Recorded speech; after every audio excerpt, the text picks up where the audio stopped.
What's going on, guys? Welcome back. Clocks on the stove with your favorite. It seems to be because it gets our most views across platforms with another MMA podcast. We have myself, your usual host, Grayson Fisher, with me, my former baseball player, now full-time journalist at FAU, Mr. Zach Watts. We're going to be breaking down for you only the pay-per-view, because the prelims are kind of weird and to be honest, no one's going to listen about if we talk about them anyways. So we're going to talk about UFC 286 this Saturday. Edwards versus Usman 3. It's in England in the O2 Arena. This card will be at 5 p.m. Eastern time, as that will translate, for the you guys don't know, to 10 p.m. in England. Interesting fact. You're welcome. We're here to help you with geography. What we do, Starting us off on our card. Oh, yeah. So early prelims are going to start at 1. This is all Eastern time, by the way. Early prelims are going to start at 1. Prelims are going to start at 3. Main card's going to start at 5. Kicking us off on our main card is actually a low-key sleeper fight between Marvin Vettori and then I make sure Roman, if I mispronounce this, Dolidze. I think that's how you say it. He's from Georgia, the country. Probably something way weirder than that. Because I don't know. Vettori coming in at a minus 280, Dolidze coming in at a plus 230. Vettori 18-6-1, Dolidze 12-1-0. Let's start off with the favorite, Mr. Marvin Vettori. I'm gonna be honest. I have this category of I would say athletes, but I'm going to just talk about fighters because we're doing MMA. In that it's not really much that they do. I just don't like them. And Marvin Vettori is on that list. Another guy on that list is Sean Strickland. I don't know what it is about these two guys. I'm not a fan of them. I can tell you why I don't like Sean Strickland because Yeah, I can tell you a lot. Yeah, I can tell you a lot. Because that one comment, he's like, "Why doesn't Kevin Holland like you?" He's like, "I don't know, man. I think I told him like if I saw him in prison, I could rape him." And I was like, "Yeah, I think a guy wouldn't like you over a comment like that." Yo, I But don't like Sean Strickland, but he tweeted some real ass shit today. Did you see that? nah, go ahead and read me off this Yeah, fantastic I tweet. do not like this man, but he tweeted some real shit today. I can find it. Oh, here it is. This is from Sean Strickland, not from me. You motherfuckers aren't going to like this, but I think Dreykus is more of an African than the entire African UFC roster living in America. By your logic, if you're not a pasty white guy, then you're not an American. Motherfucker is born and lives in Africa. Dot dot dot. Idiots. Yeah, And this is the one time I think in my entire life I agree with Sean Strickland. yeah.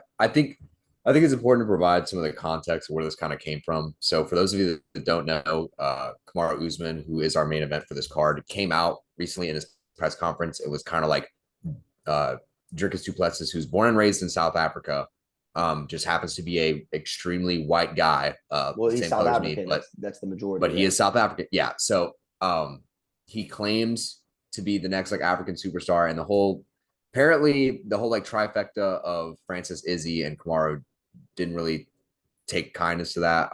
Specifically, Kamaru didn't like it at all, and he was like, you need to watch your mouth, like saying where you come from, who you represent. But at least Dricus was born in South Africa because I'm pretty And lives sure there. And lives and there. lives there. But Marty, as Colby refers to him as, was born in Nebraska. So someone may be a little more African than you, and there's nothing you can do about it. So It's stupid because I don't want to get into politics or anything, but they're only saying that because of the color of his skin when he's quite literally more African. Like he yeah, is literally African. Like yeah, geographically, he is African. yeah, it'd be different if he like went out, if Drickus just randomly like went out and was like, I'm blacker than you. Yeah, Like, no, he dude, did but say we're that. not He saying said, "I'm going to be the next great African champ." That's what he yeah, said. he's literally talking about like where he comes from, which is 100% factual. It's His not like nationality, yeah. It's the, just dumb because if you flip the roles and someone said that John Jones couldn't claim to be an American because he's black. That's kind of like what this is. It's just yeah, reversed. But yeah, I don't know if Kamaru Usman knows this or since he hasn't ever really lived in Nigeria, but there are other races than black people in Africa, man. yeah. It's not just black people. So yeah. Anyways, Nice little history lesson right yeah, there. so just shout out Sean Strickland, probably the only time I'm ever gonna give him a shout out. But yeah, back to this actual fight. Marvin Victoria, not a fan, never been a fan. Um, he's had a weird little run recently. I mean, he went on this 5 fight win streak, then he lost to Izzy, And then he tried to complain that he won the fight when he got destroyed. I Yeah. wouldn't say destroyed. He got manhandled. Like it was very Izzy won the fight. Then he beats Costa in a pretty solid fight. It was a really good fight. And then Rob puts a fucking technician work on him. And now he's coming back for this fight. I just don't like him. I think he's boring. I think he's stupid. Something I'm seeing right now though is catching my eye. It looks like they both fight out of the same camp. Really? It both says Team Extreme Couture for them. I will say this. I know Marvin ever since his Rob fight, he did leave to go to Thailand to train Muay Thai because he Yeah, said so one of the it might just be that on ESPN. I don't think he's training out of Extreme Couture currently. I know you're right because him and Darren Till trained together in Thailand and when they had all yes. like funny beef.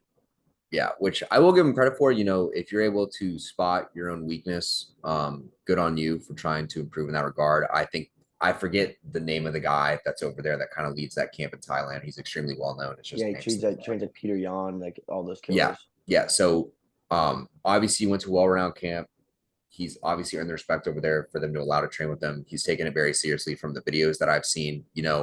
A lot of the film breakdowns that I've seen, he's starting to trust his kicks a lot more rather than just work on his wrestling. So, he's growing from just like a one-dimensional kind of wrestler who I didn't like because number one, I thought he was boring, but number two, his Italian accent may be the worst thing I've ever heard Yeah. in a press conference. So it's just like And his really not wrestling pleasant. isn't even like it's not like it's like good enough. It's not like Yeah. great. It's like good enough. Like he just Yeah. out wrestles guys that have bad wrestling and he doesn't like maul them. He kind of just lays on them.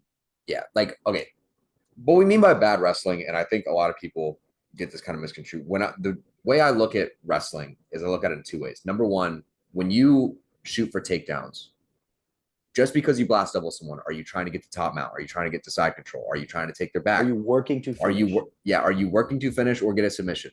One of the issues I had, which I talked about on a TikTok recently, that got a lot of feedback on, surprisingly, was I said I didn't really like Murad's style of wrestling because I just thought it was meant to stall striking, and I didn't think it was actually progressing towards anything. I don't think Marab's or Marvin's are on the same page, but it is kind of in that same stratosphere of just like nothing really comes out of it. It's Yeah, like you're point getting fighting in a way. yeah, it is point fighting because when you look at the stat sheet at the end of the fight, the only people go to the comments and are like, "Oh, well, he had 6 minutes of ground control," and I was like, "Yeah, he just sat there and slapped his face a little bit. He didn't put Yeah. him in a crucifix. He There's didn't." no damage, no real Yeah, damage. yeah, dude. You know what he did? Dude laid on him, and dude got a little uncomfortable. Guess what? In a wrestling world, the worst thing that can happen out of that, you get fucking ringworm or herpes or whatever you do for not cleaning mats. So worst case scenario, that's what he got out of that. But hopefully with Marvin's whole striking thing, he kind of showcases what he's learned a little bit, shows that he's a little more patient on the feet. I think, to be honest, I think Rob kind of showed him like your wrestling can be as good as you want, but you will never be in like the upper echelon of this weight class because Yeah, we'll just Rob class showed you. that it was like him and Izzy and then everyone else with that fight. Yeah. Because Yeah. after the first round, Rob doesn't even like backstep. He just knows where he's at. And Marvin throws punches and Rob doesn't even move. It go right to his nose. Like they don't even Yeah. touch him. Yeah. And you'll definitely notice that when you sit down and rewatch. I'm pretty sure he did when he sat down and rewatched his own fight. He was like, "Yeah, he's like, I was so outclassed in this fight, and it wasn't even remotely close. I don't remember what the scoring was. I think it was 30-27. Yeah, he 13 Something like them. yeah, All yeah, three. 30, yeah, easy UD. He couldn't even touch him. Like he literally couldn't even touch him. Yeah, it was, and I'm pretty sure Marvin got taken down at the end just so Rob to show him was like, Yeah. "You're my bitch." It's like a fuck you. Yeah, like yeah, you only know how to wrestle. Well, I'm still gonna beat you with the only thing you're even remotely good at. So, props to Rob. He's not even on this card, but we're still gonna shout him out whenever chance we get. But Yeah, now yeah, let's talk about the underdog real quick, Zach. Some Roman Dolidze. I don't know if you remember this. We saw this man destroy Jack Hermanson at UFC Orlando. that's right. I forgot he was on that card. Yeah, Damn. this guy is a fucking savage, bro. He's 12-1, 12-1 with 10 finishes, 7 knockouts, and 3 subs. And his last 3 fights were all knockouts, and they didn't go past the second round. And they're good guys like Jack Hermanson, Phil Hawes, Kyle Dawkins. Like he's sleeping very good fighters.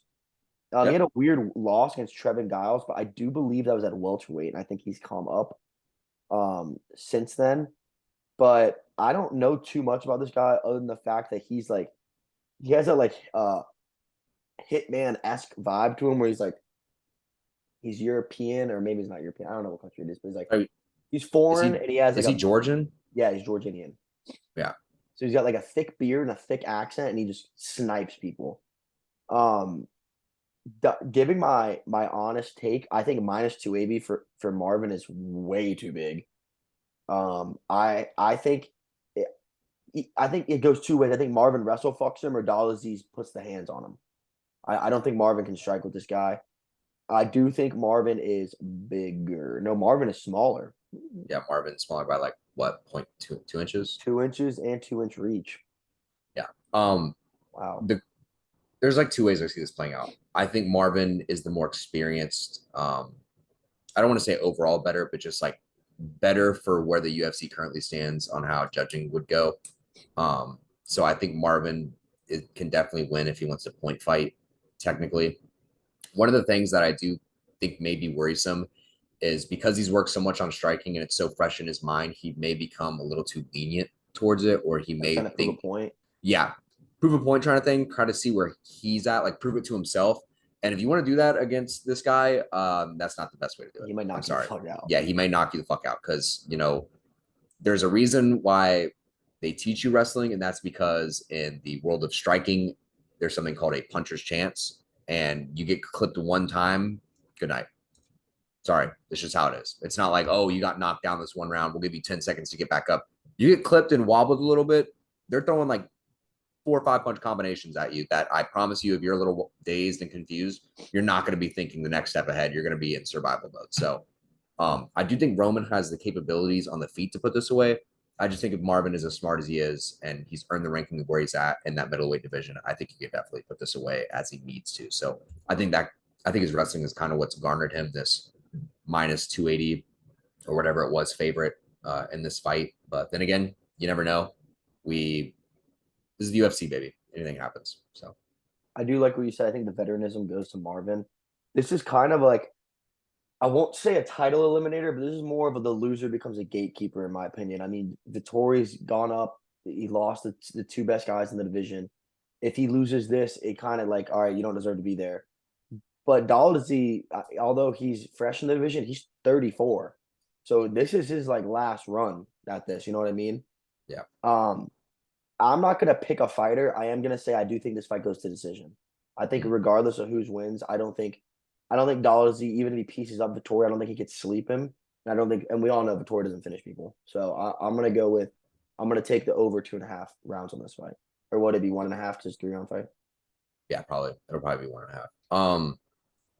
Yeah, I agree with you. One of the things that keeps coming to my mind recently, and I don't know if it's just because of the way that Dana's been handling fighters on contract, but Marvin's one of those guys where if you do end up losing this fight, there already is a gatekeeper in your division in Rob Whitaker because he's kind of stuck in that middle ground between like Izzy and I Pereira. wouldn't And then call all. Rob a gatekeeper. Okay, I would just say Rob is like, you got to beat him to get a title shot. that's how I view gatekeeping in my mind. Yeah, but he's not like a real I think a gatekeeper is like a 5 to 8 guy. Rob is, if Izzy wasn't alive, he'd be the champ. Okay, here's how I view this. You have your gatekeepers and then you have your doormans.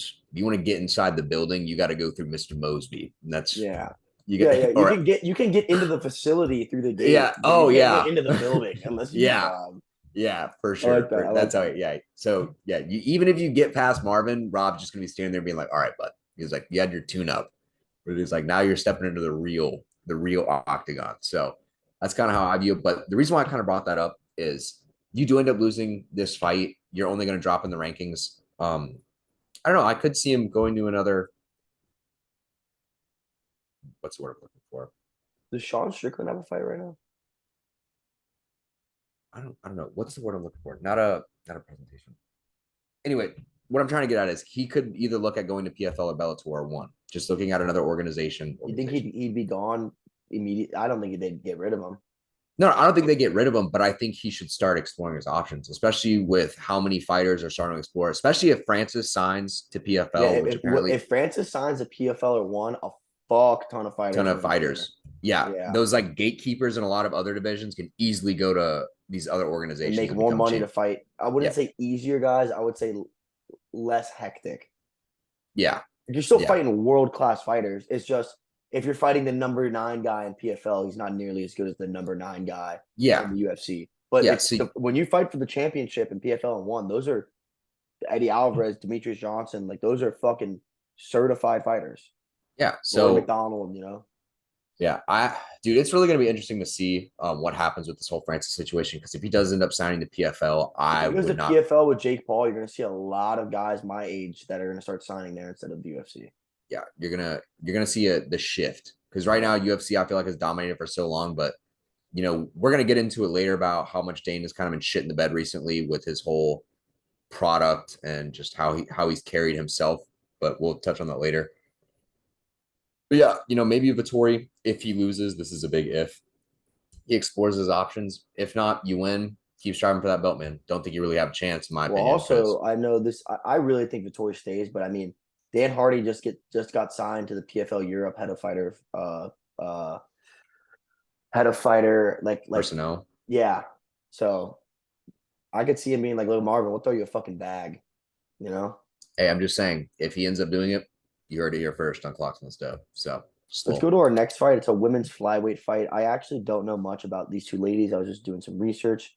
You have Jennifer Maia taking on Casey O'Neill. Maia coming in at 29-1. O'Neill a fresh 9-0. Women's flyweight, 125 pounds.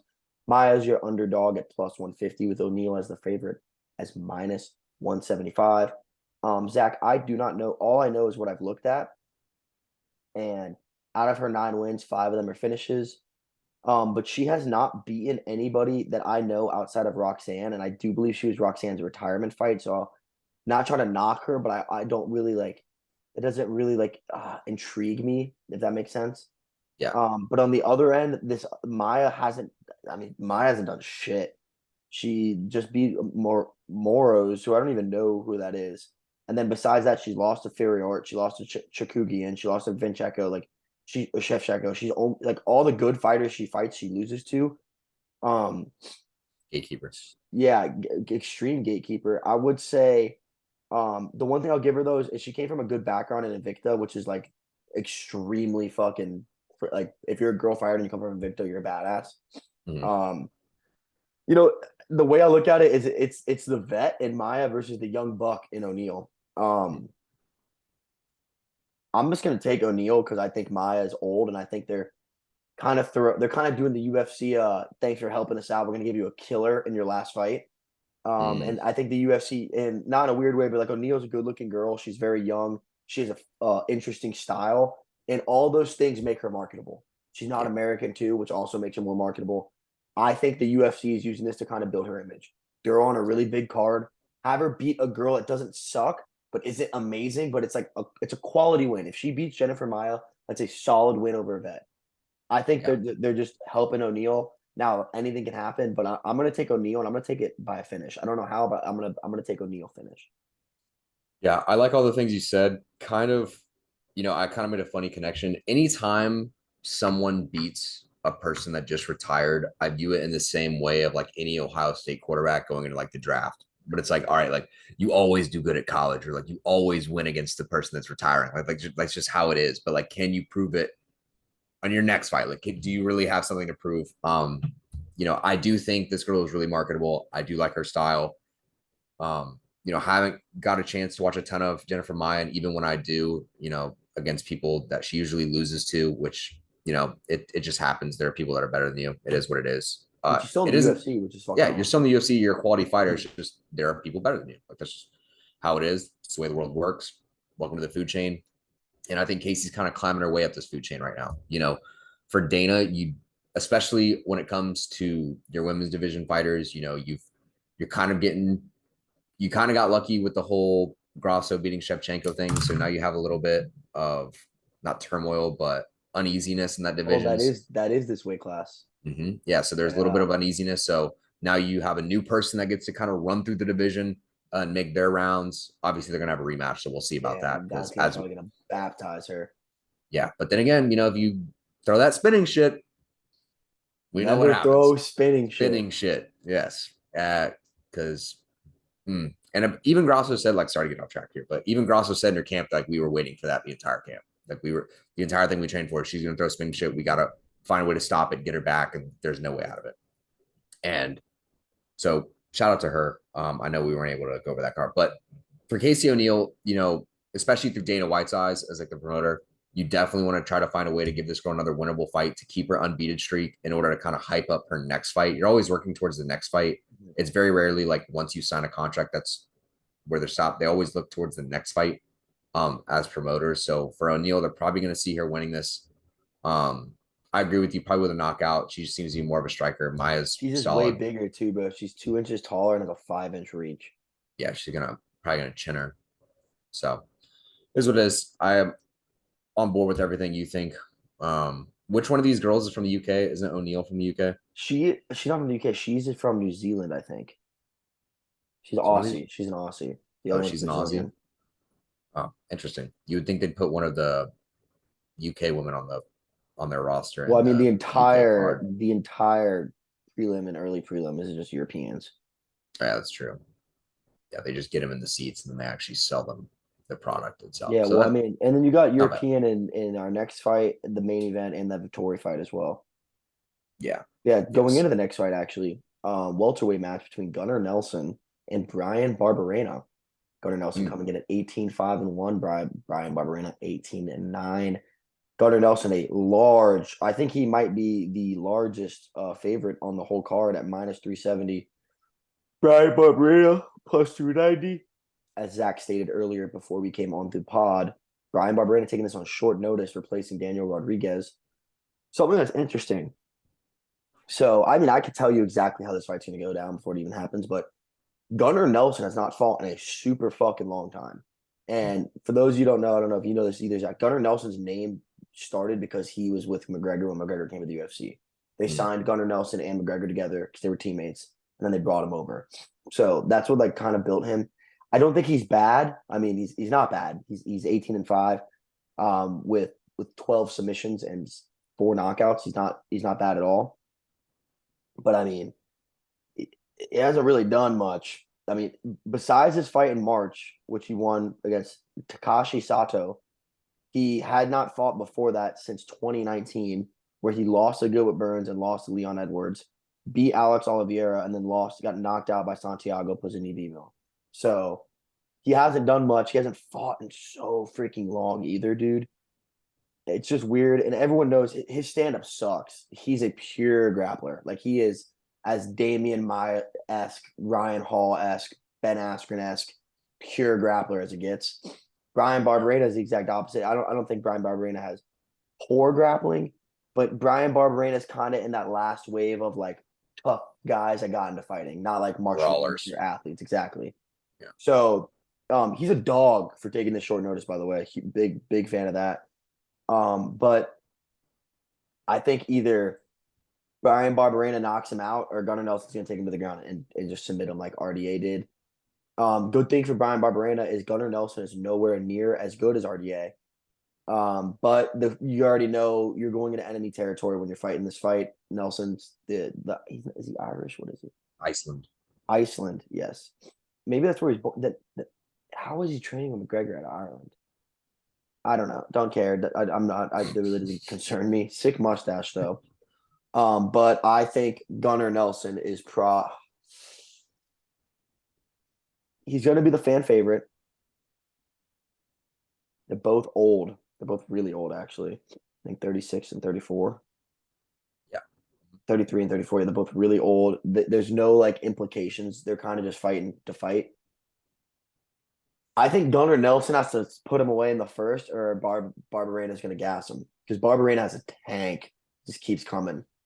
I actually don't have a pick on this fight at all because it's just Barbarena's coming on short notice. Gunnar Nelson hasn't fought in fucking forever. I really don't know. If it was Daniel Rodriguez, I think Daniel Rodriguez would put the work to Gunnar Nelson. I really don't know, Zach. I really don't know. I'm gonna give you my kind of viewpoint on this. And I'm starting to notice this trend with a lot of the brawlers, the guys that tend to take the short notice fights. First of all, you're already at a disadvantage when you take short notice. I don't know the actual statistics behind it, but I'm pretty sure you're. Oh, you're 100% at disadvantage. Yeah. Yeah, severely. And Gunnar, I think, has probably put in the work through however long his training camp has been. One of the things I kind of view from like Barbarena's side of things is you take this fight on short notice. Win or lose doesn't really impact you because you're just in it to brawl anyway. You're kind of one of those guys that fights anybody. You're not really striving for the belt in my eyes. And you kind of locked in your contract. Like the UFC is not going to cut you or anything. Yeah.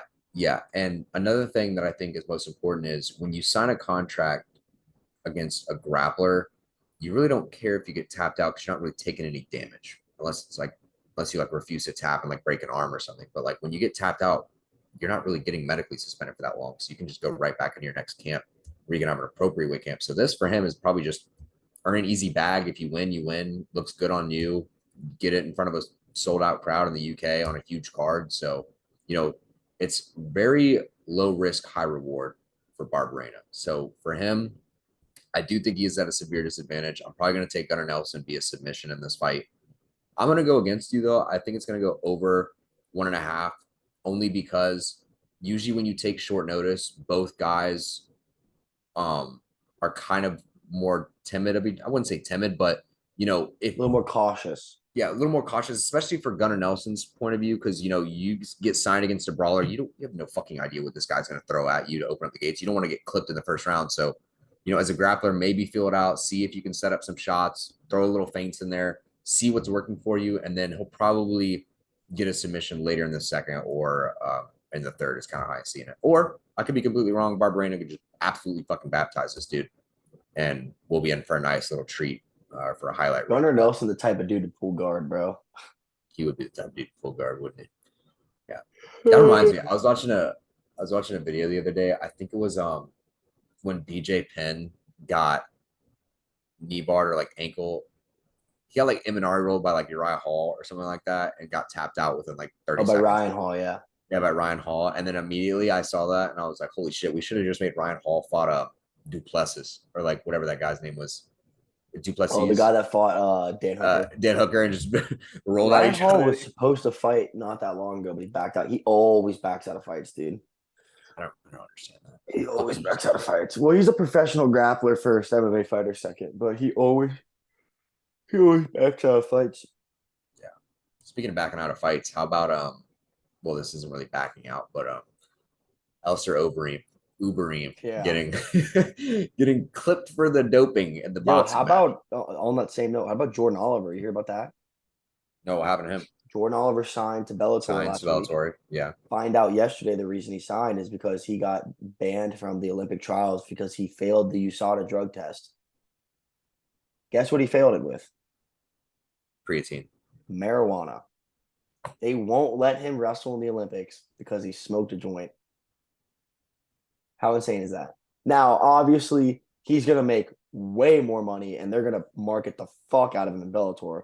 So good for him. But, like, his childhood dream was to be in the Olympics. Like, that's what he wanted.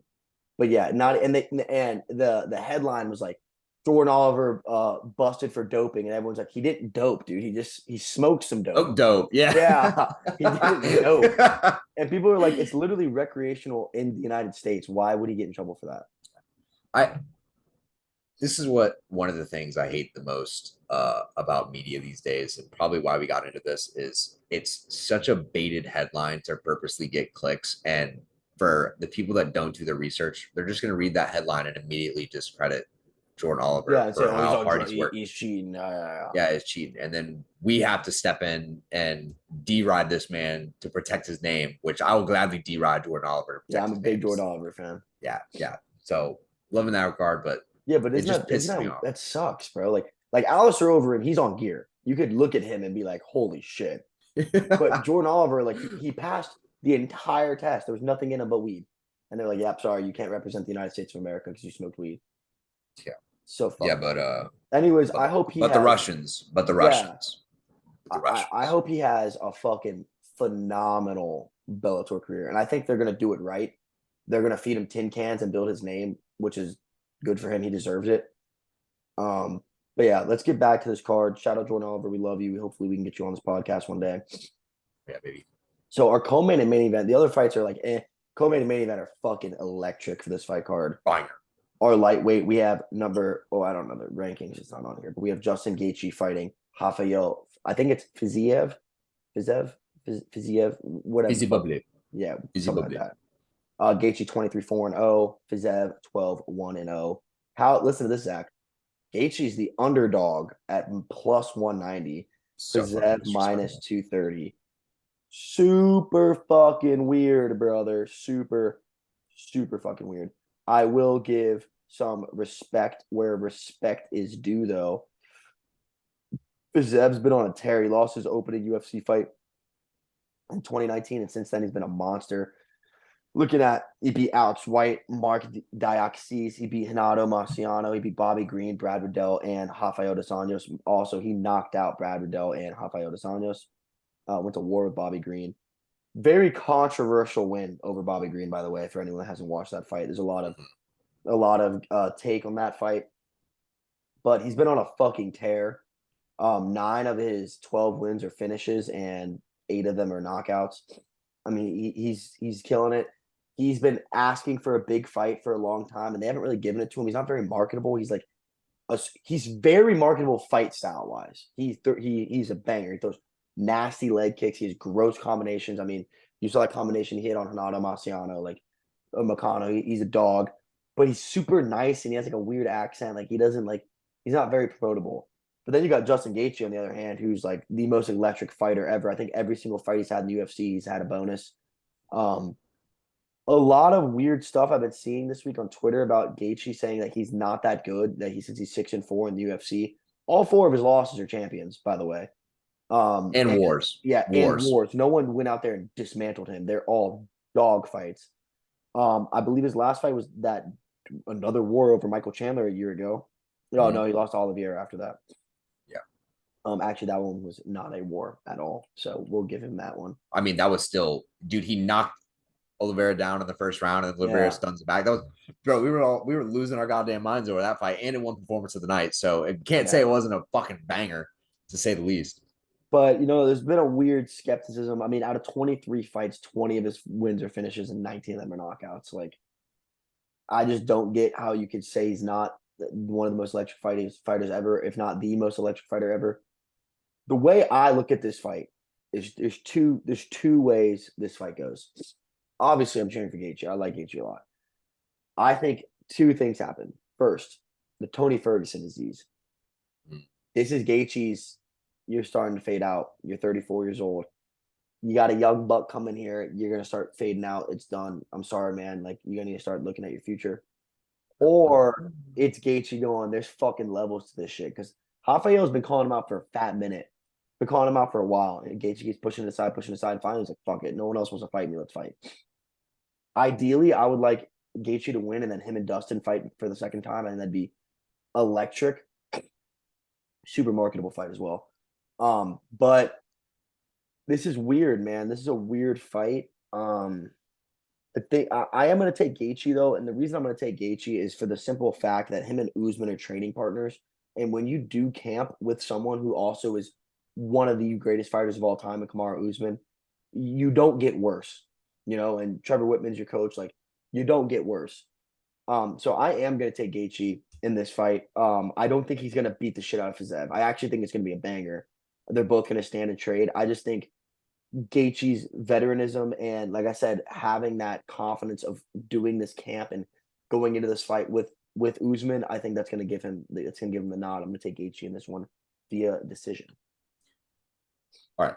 So where I'm going to start this off, I like the point you brought up about Tony Ferguson syndrome. If you ever saw the interview, it was very sad to see Gaethje talk about how him and Kamaru were probably on their way out. They only have like 3 or 4 fights left in their career. And I was like, damn, you didn't really have to tell me I'm that old. I didn't want to hear that. But regardless, I still think Gaethje is going to win this fight. I think the reason why he's getting so disrespected is kind of where you were going on that tangent about how like Fiziev is like this up and coming guy, whereas Gaethje's kind of on his way out, really like a gatekeeper for that division for the most part. I think people get misconstrued based off his record with that 6-4 showing. But like you said, all of them are losses to champions. I think all 10 of them are top 10 guys too. I don't think he's fought anyone unranked. Yeah, he's never fought anyone unranked. Only fights the best of the best. He's a dog. Here's why I think Gaethje's going to win. If you go back and watch any of Fiziev's fights, that man loves to get punched in the face. He loves to leave his hands down. Very touchable. Likes to get in exchanges because he's used to being the stronger guy to win those exchanges. You get into an exchanging match with Justin Gaethje, he will knock your ass out. He will put you away and make it in the best way you've ever seen it.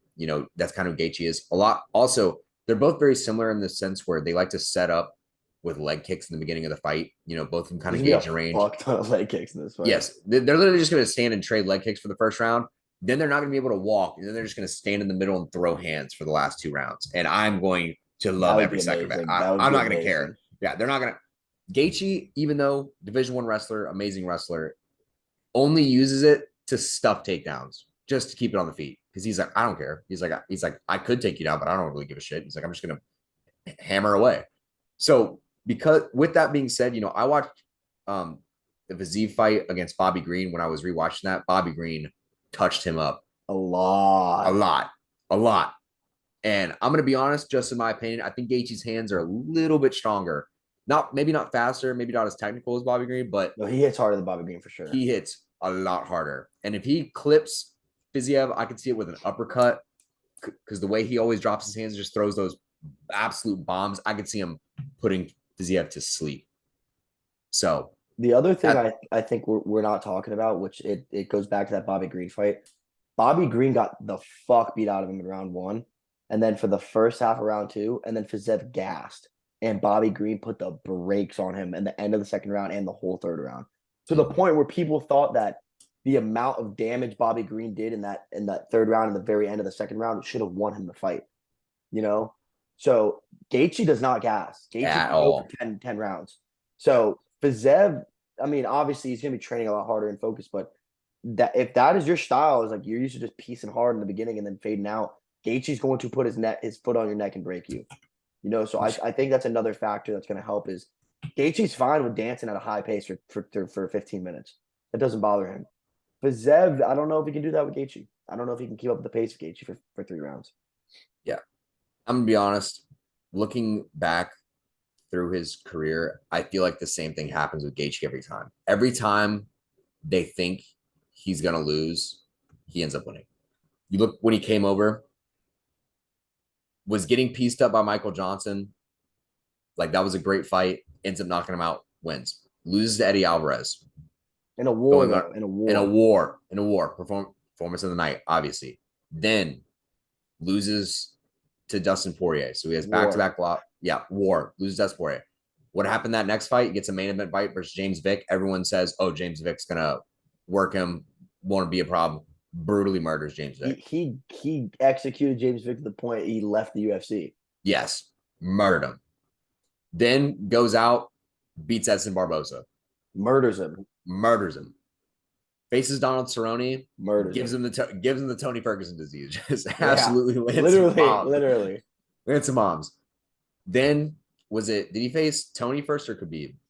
No, then he fought Tony, then Khabib.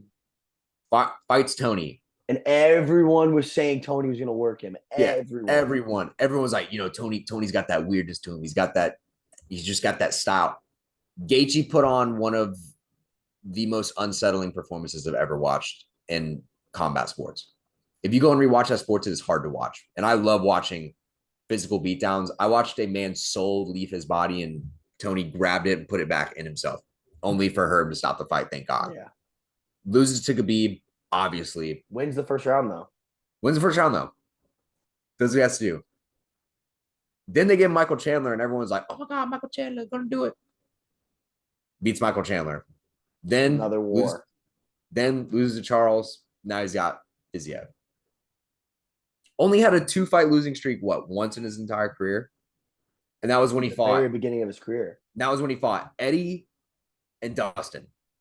2 UFC world champions. In 2017, 2018. Since then, never had back-to-back losses. Except, wait. No, he has not had back-to-back. Yeah, no. It has not.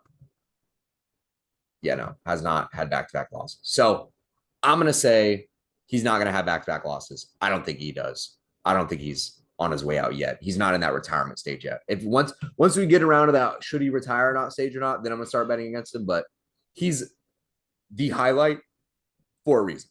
So I saw a funny meme that was Justin Gaethje, and it was like him looking at his all NCAA All American letter, and then it was like when he finds out he could throw bombs, and he just throws it in the garbage. He's like, I don't need this, and just throws his wrestling in the garbage.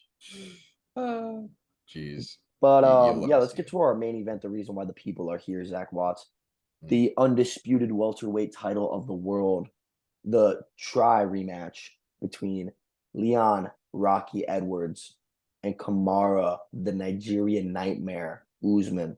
Leon 23-0 champ. That's weird to say. Kamara Usman 20-2. Damn, very, very, very a lot of them, a lot of things with the same. Usman coming in at a minus 260 favorite. Leon Edwards a plus 210. First of all, this crowd is going to be rocking for fucking Rocky. yeah, for Rocky. One thing I want to dive into real quick, is it me or is it like I don't know if it's just me being a hater all the time, but I feel like this card also wasn't promoted very well. It was promoted more than the Volk Islam fight, but I feel like this card wasn't like when I was looking when me and Zach we got to do an MMA pod this weekend and or this week, and I looked through the ESPN to see what fight it was. I was like, oh my god, I didn't know it was this weekend. You Yeah. know, like I feel like they just really has not been a lot of good marketing from the UFC other than Conor McGregor and slap fighting. Yeah. Obviously. There was a photo, I don't know if I sent it to you or not, but it showed the UFC's Instagram feed, and it was like one promotion for the fight card this weekend, and the other 8 posts were about the slap fighting league. Which, by the way, slap fighting week since it's debuted has gotten worse in the ratings every week. TBS officially cut its deal with them so that they were no longer be on national And they had television. to cancel the final for as a pay-per-view. They had to make it regular because they couldn't sell it. Yep, because they couldn't sell it. So Dana is just so obsessed with this little love child of his of people It's slapping each got to be other. money laundering, bro. It's got to be. Obviously not. You'd be able to fake some money laundering a little better than having to cut deals. I mean, Yeah. we're talking about the same Dana White that what was the other show he tried to start? He had another like fail. He had another like failed. I don't think I know about this. I, I'll try to find it, but it was he had this another investment that, dude, it was so bad. I'll never forget reading about it, but god damn it. Well, I should look up Dana White. Dana White all failed. Oh, well, there we go. He has power slap. One of his failures that hasn't really failed yet, but I don't like personally. We'll talk about this for a little. How UFC's been going on since what? Since Dana took over. 1996. 7, Yeah, it's 7, 96, yeah, 97, something like that. yeah, 96. Yeah, because No, this no, is 30 years. it's got to be This is no, 90. this is 30 years. This is 30 years. So it's got So to be it'll be 94, 93. yeah. But Dana took over in what? Probably like 95, 96. Okay, yeah. Dana takes over. Since Dana's taken over, he's had over 200 UFC events. Way However, more. Think 200 pay-per-views, almost 300 pay-per-views, and then okay, double that in fight nights and Ultimate Fighter shows okay. and So shit. with that being said, how do we already have over 80 events held at the Apex? Yeah, I think that's so fucking stupid. You've taken away so much opportunity to showcase your product to environments, not only nationally, globally. We talked about we're getting into the Mexican era now with all our Mexican champions. We are entering our Georginian area with all of our Georginian fighters that are on the rise. There are so many fighters you're hiring or bringing onto your rosters from so many different countries, and you just refuse to market globally. I I don't understand. Even in America, you can find. You're telling me you can't fight in one venue. You can't rent out Amalie Arena. You can't find a way to work out a contract Dude, against. and like I understand like why it started because of COVID, which was genius and it worked so well, but like you don't need that anymore. Like you Yeah, don't there's no COVID no more. You're good, brother. yeah. You don't need it. And it seems like such a cop out. Like it seems like he just doesn't try and just finds a way to put money into his own pocket because he owns it. So it's probably just finding ways to put money back into his own pocket, which is bullshit. You should be finding ways to market better, not only for your fighters, but so that you don't have to worry about trying to put money back in your pocket. It Dude, just seems if I was a big name fighter in the UFC, like I'd say him when I fought, I would never fight in the Apex. Ever. yeah.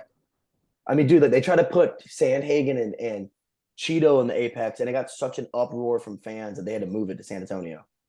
Yeah. Because everyone was like, bro, why the fuck are you putting a 5-round banger in the Apex? Yeah. So I found 2 other of Dana's failed business adventures. Tried to start his own Zuffa boxing league. That did not work at all. And he tried to start his own surf league show. Nice. Nice. But of course, the next step of that had to be slap fighting. Couldn't be good enough with just, probably the greatest product ever in the UFC, which arguably now is one of the 4 major sports in the United States.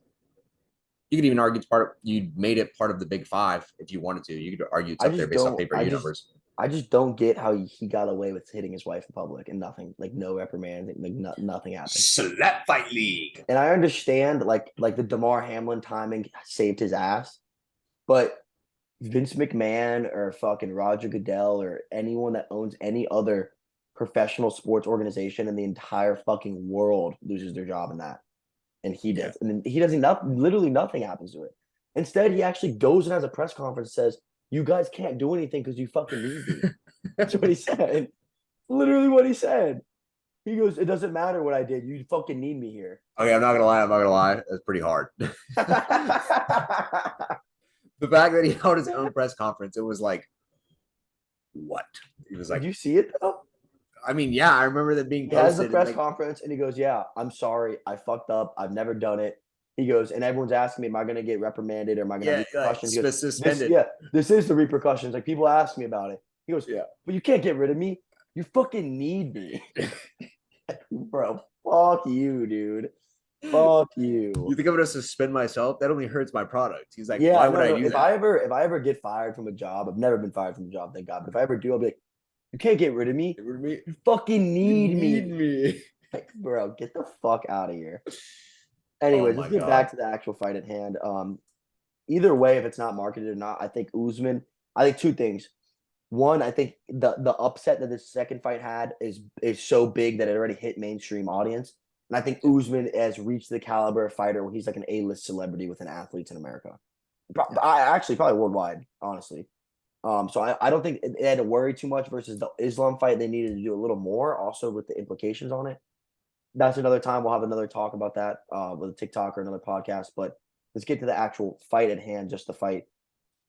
First of all, the press conference was the most cringy thing I ever seen. Kamaru Usman can't talk shit to save his fucking life. Leon's too nice. Yeah, and Leon's too nice. It's weird. I love that I will give Usman his respect that he's doing it in England because they are probably going to throw shit at him when he walks out to that cage. It's going to be a nightmare of a fans. They're going to go dude, like it's going to be the kind of atmosphere where you don't hear your corner when you're fighting because it's going to be so fucking loud and obnoxious. When it comes to the actual fight, I think Usman's the better fighter. Like I don't even think there's an argument there if Usman's the better fighter. Yeah, you could say Leon got lucky. He knocked him the fuck out. I don't care what anyone says. I'm tired of all this. Leon got lucky. There's 150. He was losing the whole fight. Well, good thing there was time left because he fucking won. I'm tired of hearing that. Also, talk about inspiration, bro. I mean, Leon Edwards. For you guys that don't know, I mean, he's raised poor as fucking shit with his brother Fabian, who fights in Bellator. Poor as shit. Then gets on this little run of wins. I think it was like 8 or 9, maybe 7 to 8, 9 wins. Then they did this huge cool thing for Leon where he was gonna fight Tyron Woodley right after Tyron lost his belt to Usman, and they were gonna fight during International Fight Week. And they had this huge like they did a really good job of promoting it properly. I think it was still with Fox at the time. And they did a huge like background story and background following of Leon. And then they did the same thing for Tyron. And then right before they fight, COVID happens, fight never happens. So they did try to do a couple things to help build Leon as a fighter, but it was hard. He doesn't talk a lot of shit. He's not super flashy. I do like him a lot, by the way. He grew on me, and as a fighter, he's so inspiring to knock out, not just beat, but knock the fuck out of the #1 pound fighter in the world. Headshot, dead shot, baby. It's inspiring, dude. It's really inspiring. And he's crying on the phone with his mom after. He goes on Ariel Helwani. He can't speak because he's just fucking crying. Like, it's super inspiring. But I think Usman's going to kill him. I think Usman's going to go in there and rip his head off. I don't think it's going to be like I'm gonna be honest. I think it's gonna be a boring ass fight. Usman's gonna be hesitant as shit. When someone knocks you out or someone beats you in any sport, if someone's beating you or humbled the fuck out of you, you're hesitant. You know it can happen. You're scared. When they fought the last time, it was like, yeah, Leon can knock me out, but it's not gonna happen. Now it's like Leon has knocked me out. So it's gonna be boring. I expect to see an Usman Jorge Masvidal type fight where he just fucking gets him against the cage and makes it boring as shit. Um, Also, like I said, I think him being with Gaethje, it's going to help him. That's going to help him. They're doing their camp together. That only fucking benefits you. They're going to learn from their mistakes. Trevor Whitman's arguably one of the best coaches in MMA history, if not the best coach in MMA right now, probably. Outside of Vince McGinnis. I don't see what Leon can do. Leon cannot bring the fight to Usman. We saw this in both fights. Usman's going to bring the fight to him. I don't see. I'm not calling it luck because I don't think it was luck. I think it was extremely well executed, that knockout. I don't see that opportunity arising again. Now, he's the champ. He's fighting in his hometown. He's done it once. Once you do it once and you know it's possible, it's very easy to be able to do it again. But I don't think he does it. I think Usman takes it away and starts his reign back. I do think, though, bold prediction, if Usman loses, he retires. I think if Usman loses, he retires because Usman only fights for titles, as well as he's getting old. And he's talked about it in the last fight, and he's talked about it before. He's getting really sad now that his kids are starting to get an age where they're like in school, they're doing sports, and they're doing things where your dad's supposed to be there. And he really can't because to be the best in the world, it's a commitment. So I think his little girls are going to start getting to his head too. Also, real quick before you go, Zach, my cousin said something funny. She was like, imagine being that girl and like a kid asking you to prom or like asking you to homecoming, and you open the door and it's fucking Kamaru Usman standing there. Like, that's gotta be fucking scary, dude. That's gotta be like that poor girl's probably not gonna have a boyfriend for a very fucking long time. Yeah. And So yeah, even if I'm gonna take Usman. That's all I gotta say. I'm done. That's all I gotta say. I'm taking Usman. yeah, even if she does date a guy, she's probably only gonna date a fighter because like Yeah, she's got to date a man with balls. yeah. Either that or he's just really stupid, just has no idea. He's just like, yeah, whatever. I don't really care. But you know, getting into this fight, I I've had this thought process since the last fight. I do think Usman's gonna win the fight. I'm gonna say that right off the bat. But I do think Leon's gonna surprise a lot of people. I think the mentality of a champion and having done it before, I don't think it's gonna be like a 4-1 win for Usman. I think it's gonna be like a 3-2. I Like I can see it think, coming down to the fifth round. yeah, because even like last fight, Usman had 100% takedown defense prior to his fight. Now, I know Colby fans out there are going to be like, "Oh, we took him down." Colby did take him down. We know this. We know this. But for the sake of the stories, Leon is the first guy to take Kamaru down. So he's done it Leon won the before. opening round. Yeah, Leon knows. Leon knows what it takes. He's done it before. You've said it. He knows what he's doing, and it's really hard to say how much the mental aspect of things impacts someone because you really don't know how a person fights once they lose the belt. It can completely change your philosophy on fighting. Because you go from literally the top of the world to now you're the bitch. And you fell down the mountain. The bigger they are, the harder they fall, man. And for Leon, now he's at the top of the mountain. He is Rocky. He's holding the belt. But guess what? Rocky is a movie. And this is not a movie. This is real life. And in real life, shit isn't sweet. Also, Shit. Rocky's American too, so I don't know why. Yeah. So Yeah. Rocky's also white. So, but hey, even in the first movie, Rocky lost to Apollo. So who knows? The way I see it going down, though, I think Marty Usman definitely has what it takes. I think he's a very prideful fighter. We've seen that in all his interviews. He lost with grace. He was very commendable, showed his respect to Leon, but at the same time, he never lost a step. He was never shy about saying he still thinks he's the best. And that's a good philosophy to have, even though, you didn't lose, but he was winning the fight. And the thing he said was kind of funny to me. He's like, we can go back and watch the fight. He's like, I was taking his soul for 4 rounds. He's like, I just woke up in an ambulance, which is a funny way to put it because, you still did lose. But at the end of the day, I think this is going to be an exciting fight. I don't think Usman wants to make this a boring fight. I think he wants to go out there with something to prove. So to him, I think he wants to try, like how you brought up the Masvidal fight, how he's going to try to put him against the cage.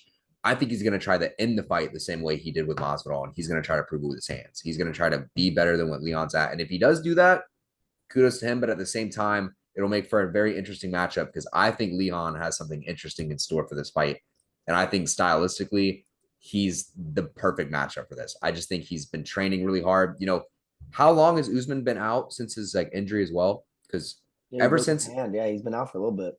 yeah, Leon didn't have no injury. Leon went straight that we know of, but didn't get no medical suspension, didn't have to sit out at all, went right back into training, like I'm sure he did, because he knows that Marty's going to be coming back for him. So he's been training this entire time. I promise you he's going to be ready, and this is going to be an exciting war. With that being said, give me Usman by decision. I don't see there being a finish. I am going to be cheering for Leon, though. I want Leon to win. Oh, 100%. But as someone like yourself who's practices martial arts, you recognize who the better fighter is. It's just how it is. It's just how it is. Two things to say. First is no matter what, if Usman wins and he wins out the rest of his career and then and retires, I want this GSP Usman relation to die.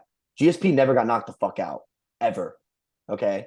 And all these people were trying to compare Usman to GSP these last 2 years. GSP never got knocked the fuck out. He lost, yeah, but he never got knocked the fuck out. Second thing, I think that's unfair. I think it's unfair because Usman also never lost to a guy like Matt Serra. Yeah, and then he went back and beat him. Yeah, but I hate the title defenses, brother. I know this is the only reason I hate the argument. Brother. This is the only reason. It's not about what they did. It's more about like it's the eras thing because like GSP, in fairness, I'm not going to say he hasn't fought a guy like Leon before. Like that's very unfair to say, but like the eras are just different. Like because of GSP, we have fighters of the caliber we're at now because of him. So like it's very unfair and like, but yeah, you can't tell me because we're going to be is the greatest welterweight of all time. Oh, I'm not going to tell you that. I just think I hate when people like try to era argue and try to like use like arguments like, oh, well, he got knocked out to like discredit. I'm like, all right, like the only reason he probably got knocked out is because little Leon watched GSP fucking mutilate, break a guy's rib cage in one day. And he was like, I want to do that to someone. So we're gonna see it in years future. Like we're gonna see a guy be compared to Usman to try to get to GSP, and they're gonna be like, oh, well, he never got slept, and we're gonna be like, well, the fighters we have 20 years from now are gonna make the guys now look like bitches. Other than John Jones, probably, because let's be honest, John Jones is probably gonna stand the test of time, in my opinion. Another funny thing is, right after the Israel Adesanya lost to Alex Pereira, somebody on Twitter was like, dude, MMA Twitter is like the greatest thing ever, by the way. Somebody on Twitter was like, that's how you know Usman's more humble and more of a real champ than Izzy. Like, he didn't try to argue his loss when he lost to Leon. And someone goes, yeah, it's because he was knocked the fuck out unconscious on the floor. That's what the subtweet was. It was like, you can't argue when you're asleep, bro. Dude, Not only that. I remember watching when Leon did it. We went to it was my first weekend back in Boca. Our friends Alexa and Ariana just moved down here. Cam Mateo just moved down. Oh no, Cam did not move yet. It was just Mateo. Or Cam did, he wasn't there. I don't know. Mateo just moved in. I remember I called you because everyone in my house went to sleep and I was the only one left awake. Connor Menendez's first week. It was everyone's first weekend in Tampa. They all stayed at my house. We went to the Dierks Bentley concert. We come home. Everyone falls asleep. I'm the only one awake. Dana is like in and out of sleep. I'm like out. And then as soon as I start snoozing off, I hear, and I just look up and he's asleep. Like Usman's asleep on the floor. Yeah. I was just like, oh my gosh. Yeah. The way I remember it is I was sitting there and everyone went to sleep and Gunther's like snoring next to me, just passed out. And I'm just watching and I know the fight's over. But I'm just sitting there. I'm like, I just got a weird like feeling right now. Like I just have to like finish this out. Like what's really going on my phone? And then Leon lands the head kick, and Usman like collapses. And I didn't even like react at first. Yeah, I didn't think he was out at first. I thought he got dropped. Yeah, I thought he got dropped, and then I heard the roar, and Leon's like walking off, and like it took me 5 seconds to like actually fathom like what happened. And then that's when I called you, and I was like, I was like, Usman's done. I was like, he couldn't even match Anderson Silva streak or whatever. I was like, it's over. I was like, there is no more Usman. It's Dude, wraps. And then you just see him like, I think I rewatched the knockout 50 times the next day. Just like replay, like dude, on TikTok. my feed was just so many Leon edits. Yeah. Like I've never seen that many edits for Leon in my entire life. Like it was like the world had become like Leon fans overnight. It was insane. Yeah. So that dude, it's gonna set up for an exciting rematch. There's so much things on the line. They could have literally just made it this only fight, and I'd probably be fine with it. Yeah, 100%. This fight's gonna sell the card. Yeah, but that I think that wraps up our card. One thing I will, Unless you gotta finish something off. yeah, I was just gonna bring up a couple more things. First things first, I think Punchline Potty finally gets a card back in the UK, so they're finally gonna get a card at their time. Yeah, they don't have to stay up till 6 a.m. Yeah, they don't stay up till 6 a.m. and we get to watch a card at like 1 in the afternoon. Well, the prelims start at 1. Main card doesn't start till 5. So It'll probably be like 8 p.m. main event. yeah. Well, it's because main card starts at 5. Yeah, so 7 or 8 o'clock, which is fine. But because I was thinking about it, I was like, dude, if I had to wake up at like 5, 6 in the morning for like some of these cards, I would just kill myself. Like I probably wouldn't be a I fan would of just the turn UFC. my phone off, record it, watch it, and then turn my phone back on. Yeah, because there's like I like a lot of things, but I don't like them more than sleep. Yeah. Gotta be honest. Like it's just not cut from that cloth, as John Anik would say. But with that being said, UFC 286. We'll see y'all Saturday.